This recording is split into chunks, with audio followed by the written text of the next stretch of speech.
Good evening and welcome to Metro Focus. I'm Rafael P. Roman. The second and last debate before this year's mayoral election came just one day after the deadly terror attack in Lower Manhattan.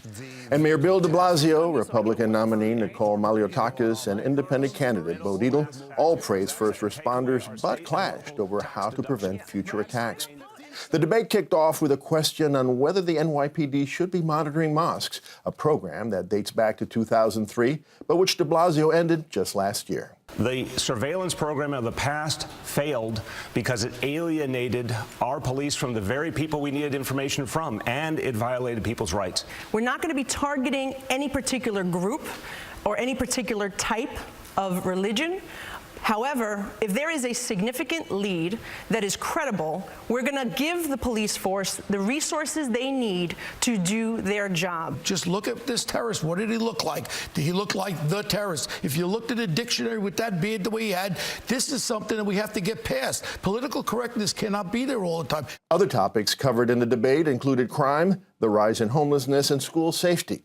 And as expected, de Blasio faced tough questions surrounding recent testimony from a top donor who testified under oath in an unrelated corruption trial that he had bought access and favors from the mayor. What was your relationship with this man?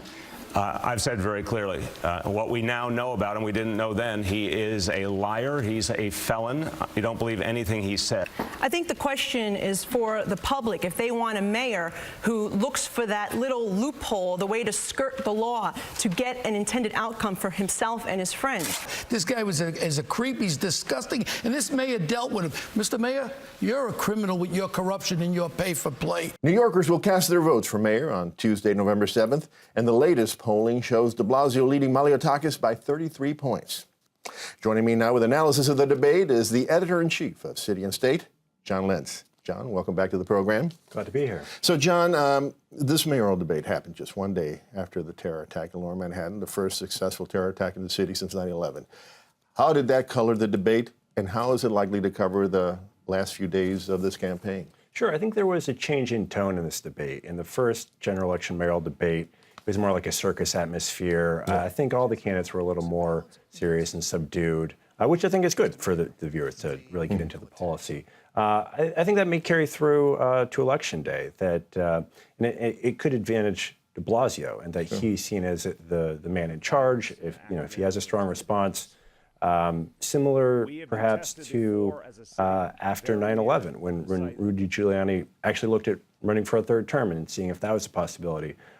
In fact, I think it could help the mayor, even though, again, some of his rivals tried to raise issues with his leadership on criminal justice. All right, so we'll talk about that in a second. But, as we saw, the first question was about the surveillance program that the NYPD started in 2003, surveillance of some mosques, because it's been reported that the mosque that the alleged terrorist, Sayfullo Saipov, attended had been surveilled at one point. And the mayor stopped that program last year. Nicole Malliotakis was given the opportunity to criticize the mayor for ending that surveillance, and she did not take it. Smart move? I think so. I mean, it is a striking dichotomy there. You have, again, the third-party candidate who's trying to be like Trump. I think Nicole Malliotakis is trying to distance herself from Trump.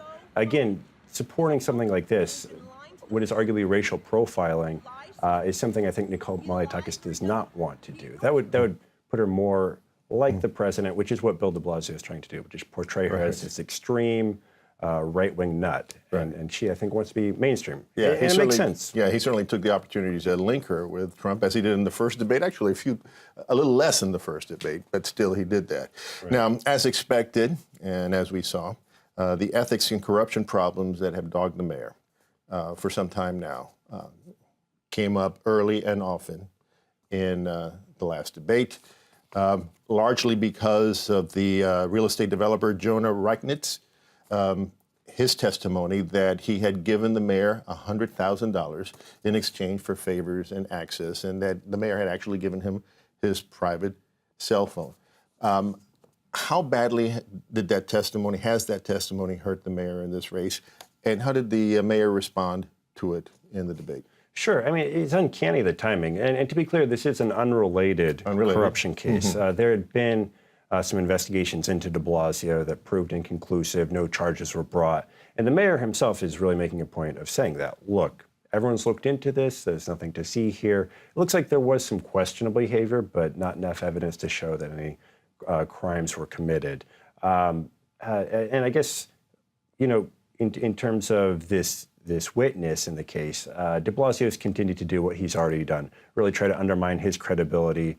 And there are documented cases where this witness has said things that he later admitted that were lies, essentially. And we should say he's an admitted felon. Right, he's an admitted felon. So there are questions about how credible he is, and de Blasio is really exploiting that. Right, de Blasio is calling him a liar. He says that's his answer, the guy is a liar. But the moderator in the debate, Maurice Dubois, directly asked the mayor, well, you know, will you release your private cell phone records to show, in fact, that he was lying when he said that he used that phone number to call you a number of times, and de Blasio refuses to do it. Wouldn't you think that if records would prove that what one is saying is true, one would let it out? Sure, yeah, there's a strong case to be made there. Though it's really par for the course for the mayor. Whenever he's confronted with things like this, his instinct is to be more secretive, to not divulge any information beyond what he has to. And he's been pressed on things like this over the years. Well, why don't you share this? Why don't you share that? No, he doesn't have a very comfortable relationship with the press as well, and I think he doesn't want to give them anything, even if it does, you know, raise some suspicion on the part of the average viewer. Now, Nicole Malliotakis had the opportunity to pounce on the fact that the mayor refuses to release the private cell phone records. Was that a mistake? Was that a missed opportunity yesterday? It may have been, yeah. And she's, you know, she's still kind of young. She's not the most experienced campaigner, and sometimes she's really on her game, and other times, you know, she's not really hitting those opportunities. And to win as a Republican in this city, where there's so many more Democrats, you have to have a flawless campaign. You have to have crossover appeal. You know, wait and see on election day, but I don't think she really has what it takes. Yeah. Well, you know, at one point in the debate, it seemed like Malliotakis had her own personal debate with the moderator, Maurice Dubois, over sex crime statistics. She claims, and has been claiming, that during the de Blasio tenure, sex crimes have increased by 25 to 30%. Maurice Dubois said, no, the figure is actually 4%, to which she responded, those 4% are just for rapes.